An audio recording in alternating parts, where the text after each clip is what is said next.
A aliança, a arca e todas essas histórias bizarras que perduraram ao longo da história. E a verdadeira evidência de que existiram sociedades realmente sofisticadas que viveram há milhares e milhares de anos. Por milhares de anos, isso existiu apenas em sussurros. Uma relíquia tão poderosa, tão sagrada, que dizia-se que exércitos inteiros tombavam diante dela. Um baú de ouro perdido no tempo, oculto do mundo até agora, porque algo acaba de ser descoberto. Nas profundezas de camadas de poeira, pedra e história esquecida, arqueólogos revelaram um objeto misterioso, antigo, radiante e perturbadoramente familiar. Seu design corresponde a descrições que ecoam há séculos. Sua presença levanta questões para as quais ninguém está preparado. E aqueles que a viram de perto não estão falando abertamente.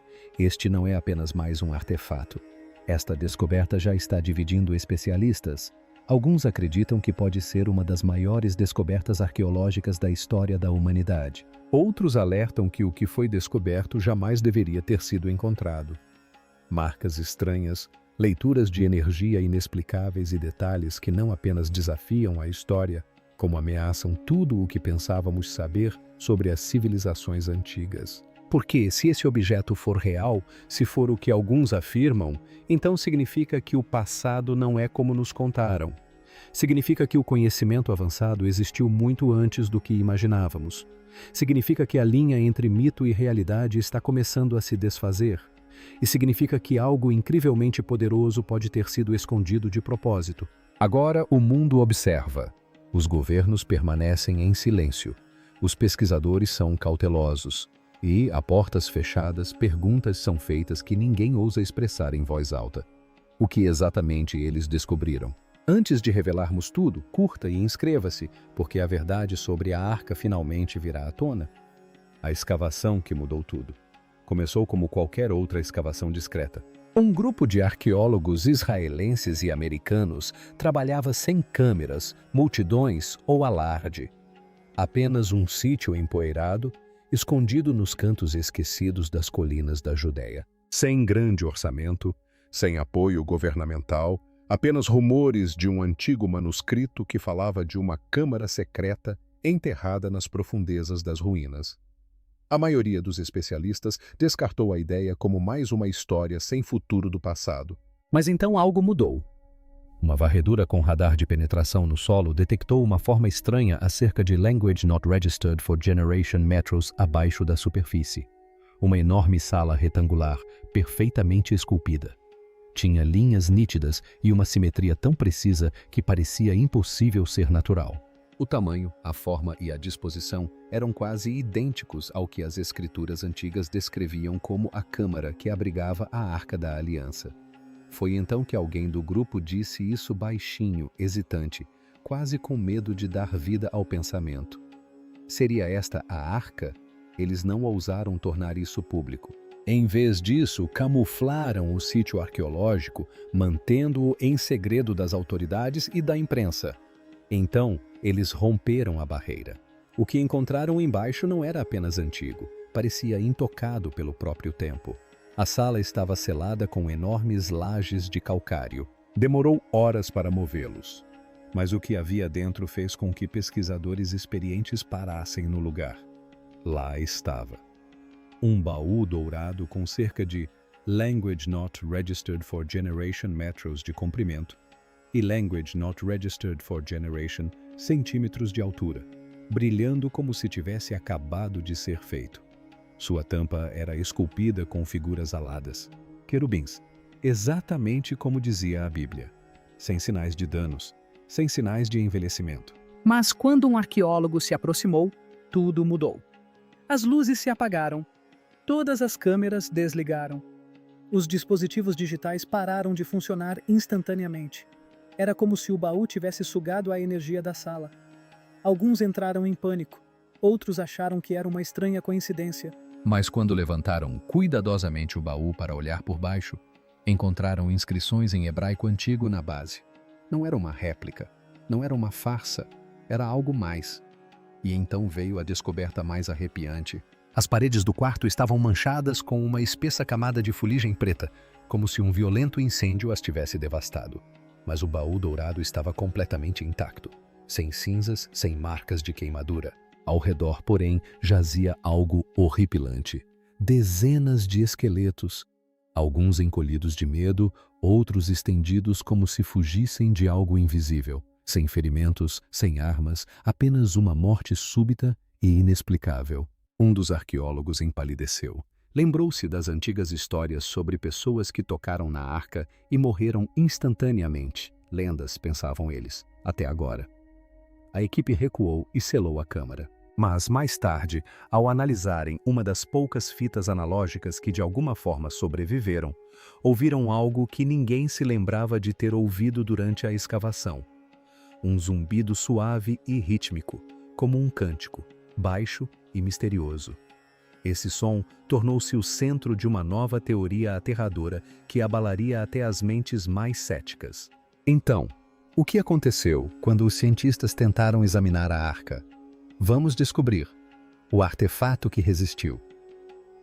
No laboratório, os cientistas estavam ansiosos para examinar o artefato, mas a arca não cooperou. Os raios-X falharam. Os testes químicos foram inconclusivos. Até mesmo o próprio material não fazia sentido. A superfície dourada não tinha paralelo em nenhuma liga conhecida, e o núcleo de madeira por baixo não se assemelhava a nenhuma espécie da Terra. Era como se a arca tivesse sido feita de algo de outro mundo. Então veio a descoberta mais estranha de todas. Um campo eletromagnético suave, porém constante, pulsava do peito. Não era aleatório. Tinha um ritmo como uma batida cardíaca lenta. A princípio, parecia inofensivo. Mas em poucos dias, aqueles que tocaram na arca começaram a sofrer estranhos efeitos colaterais. Um a um, relataram sonhos intensos, alguns belos, outros aterrorizantes. Seguiram-se sangramentos nasais. E, em seguida, cegueira temporária. Um homem desmaiou no meio de uma frase, sussurrando que conseguia ouvir vozes cantando dentro do peito. Mesmo assim, eles continuaram. Não queriam parar até a chegada do governo. Sem aviso prévio, os soldados isolaram a área. A arca foi removida sob forte vigilância, acondicionada em um container revestido de chumbo, marcado apenas com um estranho símbolo preto. Os equipamentos foram confiscados. As imagens de satélite foram apagadas. Em Language Not Registered for Generation Horrors, toda a equipe foi separada, interrogada e obrigada a assinar rigorosos acordos de confidencialidade. Foi como se a descoberta nunca tivesse acontecido. Mas um técnico, Daniel Knox, não estava pronto para esquecer. Antes de desaparecer, ele postou um vídeo desesperado online. Nele, ele descrevia soldados movendo a arca e um navio se preparando para zarpar com a caixa. No dia seguinte, o vídeo de Daniel desapareceu. O telefone dele ficou sem sinal e ele desapareceu. No entanto, Daniel havia enviado algo antes de sumir. Um antigo manuscrito, copiado de um pergaminho encontrado perto da arca, foi entregue a um amigo de confiança em Jerusalém. O que aquele manuscrito revelou mudou tudo. O texto mencionava um segundo esconderijo sob a montanha, onde outrora existiram 2 templos. O Monte do Templo. Um lugar tão sagrado e politicamente sensível que até mesmo pensar em uma escavação ali era perigoso. Mas o manuscrito era claro. Sob a pedra fundamental, selada nos dias do profeta Jeremias, havia uma sala de espelhos. Um professor controverso de Tel Aviv, frequentemente descartado como teórico da conspiração, falava dessa câmara secreta há anos. Ninguém lhe deu ouvidos até agora. Com a ajuda de ferramentas de escaneamento escondidas, contrabandeadas aos poucos, uma pequena equipe examinou o solo sob o Monte do Templo. O que eles descobriram fez até os cientistas mais céticos pararem para pensar. Sob as camadas de pedra e tempo havia algo mais. Uma zona de estranha radiação magnética concentrada, totalmente antinatural. Correspondia exatamente à localização descrita no texto antigo e pulsava como a arca. Eles haviam apenas arranhado a superfície, mas o que quer que estivesse enterrado sob aquela montanha sagrada estava à espera de ser descoberto. Então, o que mais eles descobriram que nunca deveria ter sido encontrado? Fique ligado para descobrir. Um mapa esquecido, uma foto borrada e um aviso arrepiante. Durante anos, um certo artefato em um museu israelense foi considerado nada mais do que decorativo. Uma placa banhada a ouro com símbolos estranhos gravados, catalogada sem muita repercussão como um objeto ritual. Mas tudo mudou quando um pesquisador determinado cruzou os dados desses símbolos com um manuscrito antigo. O que ele descobriu foi surpreendente. A placa não era apenas decorativa. Era um mapa. Os símbolos formavam uma estrela com um caminho sinuoso que a atravessava. Quando sobreposto a um antigo mapa do Monte do Templo da época das Cruzadas, o caminho sinuoso coincidia com uma série de túneis selados, em sua maioria esquecidos pelo tempo. Essas não eram marcações aleatórias. Tratava-se de uma rota codificada que levava a algo oculto nas profundezas de um dos lugares mais sagrados da Terra. Essa revelação ecoou lendas antigas, difundidas por sacerdotes etíopes, que afirmavam que séculos atrás a Arca da Aliança foi transportada de navio para Aksum, na Etiópia. Dizia-se que ali era guardado numa pequena capela vigiada, protegido por um único monge que nunca podia sair. A maioria dos historiadores zombou da ideia, até que registros de uma missão secreta dos aliados na década de Language Not Registered for Generation ressurgiram. O objetivo da missão era recuperar artefatos de grande importância cultural em todo o Oriente Médio. Desclassificados décadas depois, os documentos da missão mencionavam um container não registrado descoberto em um sítio arqueológico no Egito. Ele não constava no inventário de nenhum museu, mas um nome aparecia repetidamente. O Dr. Emery Foster, um arqueólogo enigmático que se acredita ter inspirado o personagem fictício Indiana Jones. Seu relatório final descrevia algo extraordinário, um objeto dourado brilhante que não deveria ser movido. Então, silêncio. O relatório termina abruptamente. A última página foi arrancada. A localização era confidencial, nada. Mas se ouviu falar disso.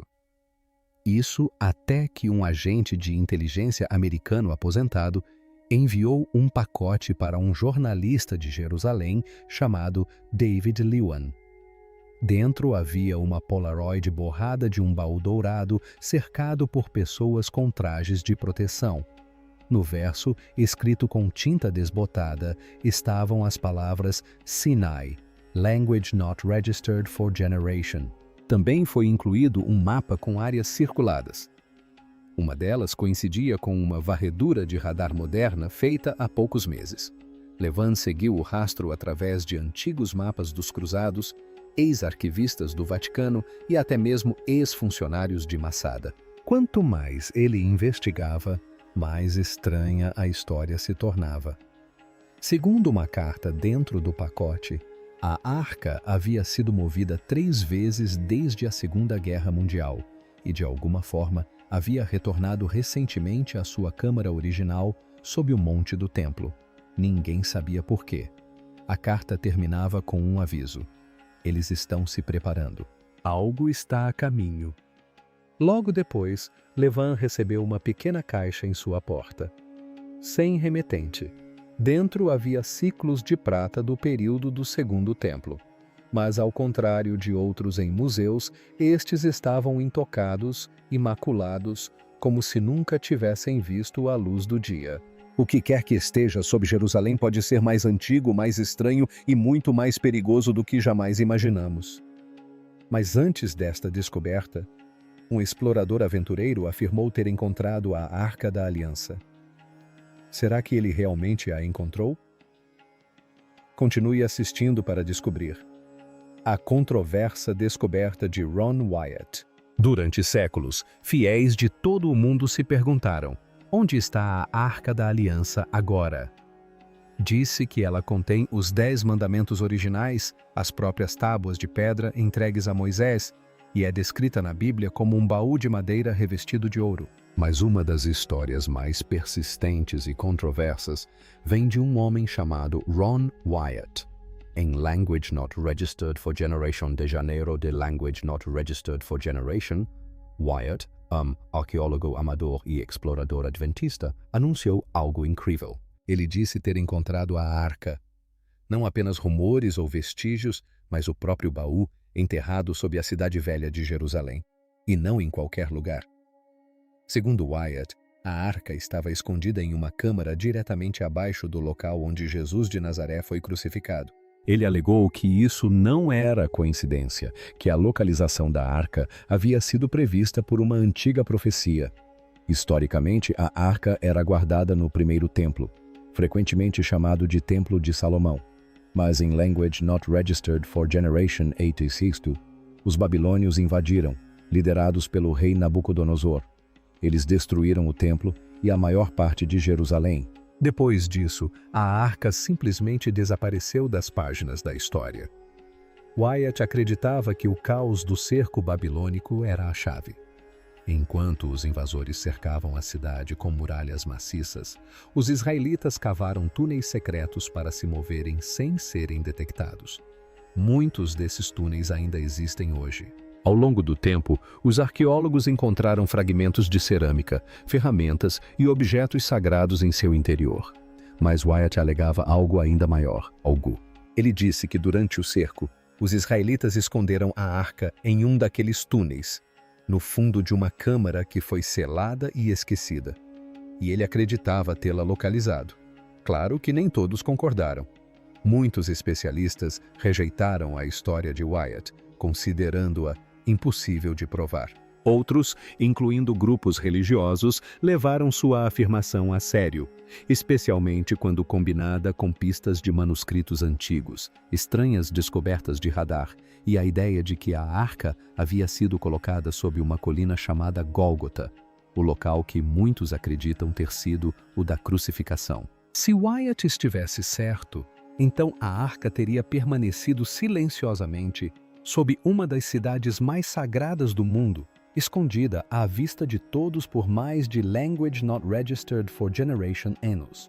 E agora, com novas varreduras e um misterioso campo magnético detectado nas proximidades, alguns começam a se perguntar se a afirmação de Wyatt era mais do que apenas uma história. Será que um explorador foragido descobriu o que os profetas apenas previram? Continue assistindo para descobrir. Uma profecia escondida em pedra. Muito antes de Ron Wyatt sequer pisar em Jerusalém, uma profecia já havia sido proferida.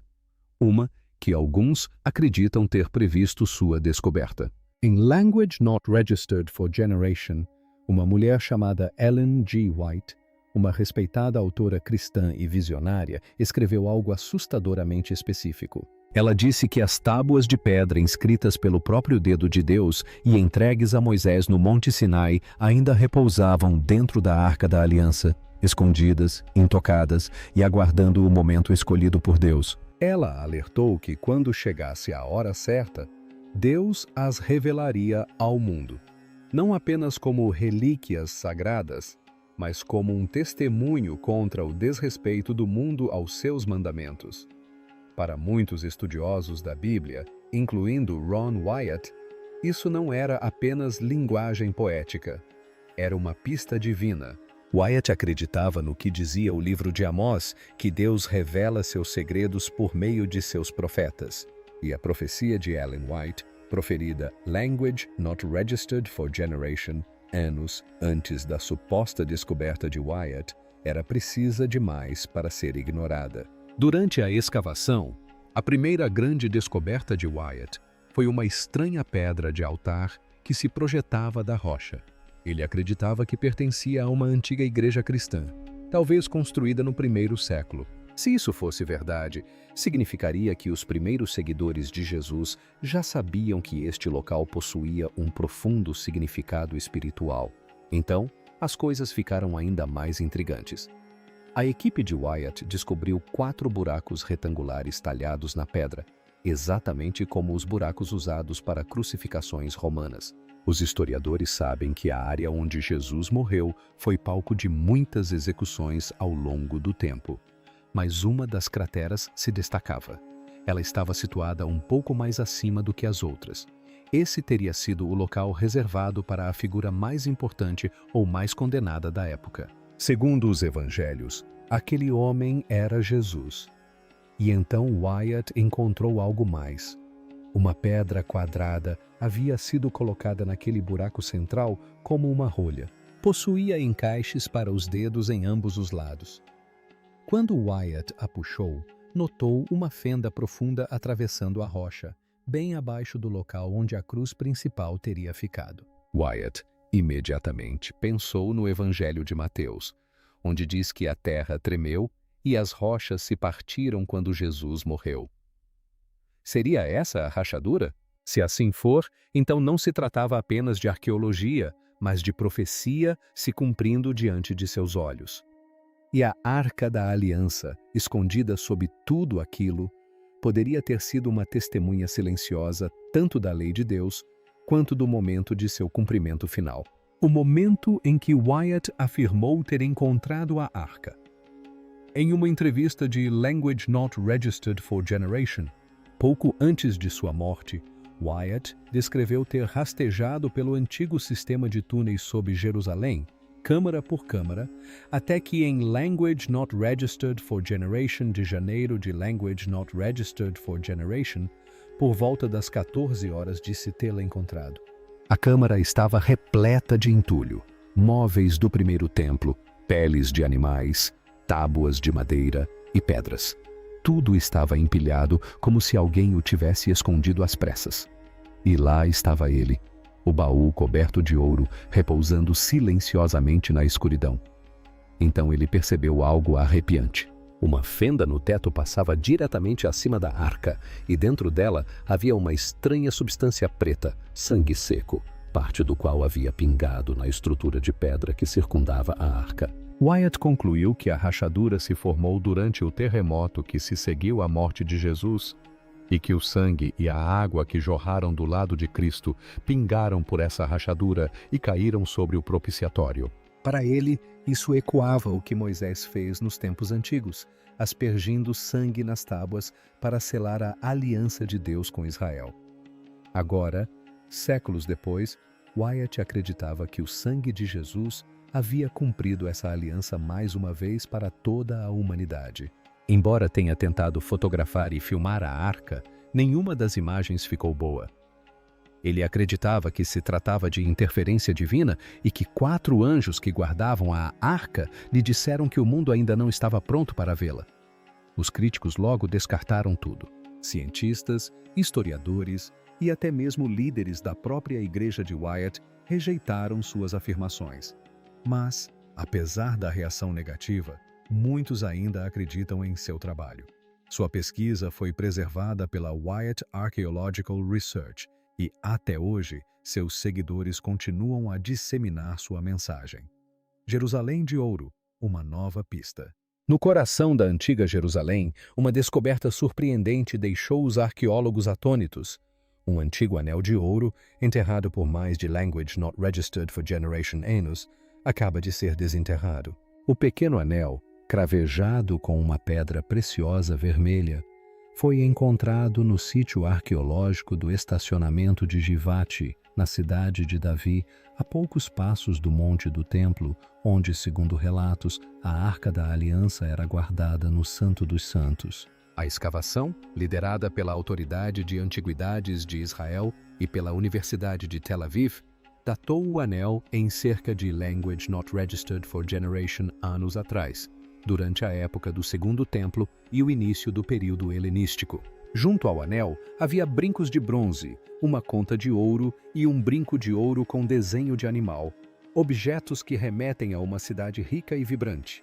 A localização na própria camada de fundação de uma grande estrutura perto do templo levou alguns a acreditar que esta área pode ter estado ligada a rituais sagrados ou a famílias sacerdotais de alto escalão, possivelmente aquelas que guardavam ou serviam perto da própria arca. Eli, Escucido, diretor da Autoridade de Antiguidades de Israel, observou que esta era a Jerusalém de ouro em sua forma mais pura e tangível. E embora a ligação exata entre este tesouro e a arca permaneça incerta, a proximidade por si só já causou estranheza. Uma profecia oculta no túmulo vazio. Durante séculos, alguns teólogos acreditaram que a Arca da Aliança não era apenas um recipiente de relíquias sagradas, mas uma sombra profética de algo muito maior, o próprio Jesus. Considere o momento em que Maria Madalena descobre o túmulo vazio. Ela chega esperando encontrar um túmulo lacrado, mas em vez disso, a lápide já foi removida e o corpo de Jesus desapareceu. Ela corre para contar a Simão Pedro e João. Os dois homens correm para o local do sepultamento. João chega primeiro e dá uma olhada rápida lá dentro. A palavra grega usada aqui é blepe, que significa um olhar simples. Então Pedro entra e vê os lençóis de linho ali estendidos e o pano de rosto cuidadosamente dobrado ao lado. A palavra para a observação de Pedro é theorei, um olhar mais profundo e investigativo. Finalmente, João entra em cena e a palavra é eiden, ver com entendimento, sugerindo não apenas observação, mas revelação.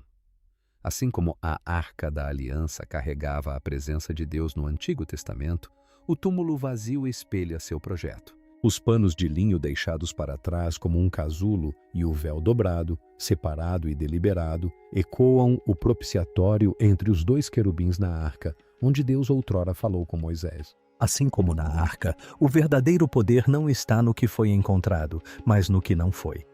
Ao se abaixar para olhar dentro, ela vê dois anjos de branco, um à cabeceira e outro aos pés, exatamente no lugar onde o corpo de Jesus estivera. É um reflexo de algo antigo.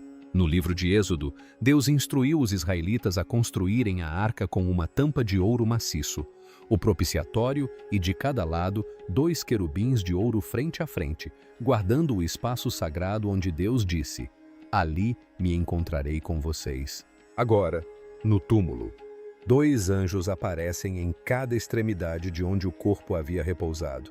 Entre eles, não há pedra nem pergaminhos, mas um lugar onde sangue foi derramado. No Antigo Testamento, o sumo sacerdote aspergia o sangue de um sacrifício entre os querubins para expiar os pecados de Israel. No Novo Testamento, o sangue de Jesus jazia entre os anjos, derramado não apenas por uma nação, mas por toda a humanidade. Dentro da arca original havia 3 itens: o maná do céu, a vara de Arão que floresceu e as tábuas de pedra.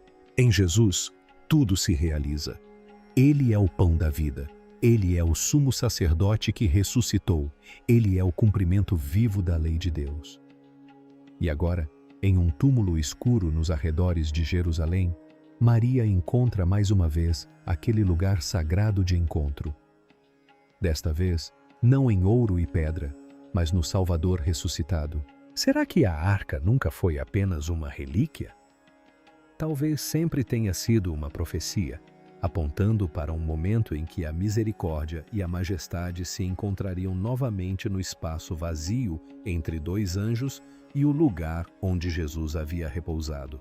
Então, o que você acha dessas descobertas? Qual dessas afirmações você acredita ser verdadeira? Deixe sua opinião nos comentários abaixo. Obrigado por assistir. Não se esqueça de curtir e se inscrever. E clique no próximo vídeo na sua tela para continuar. Até lá!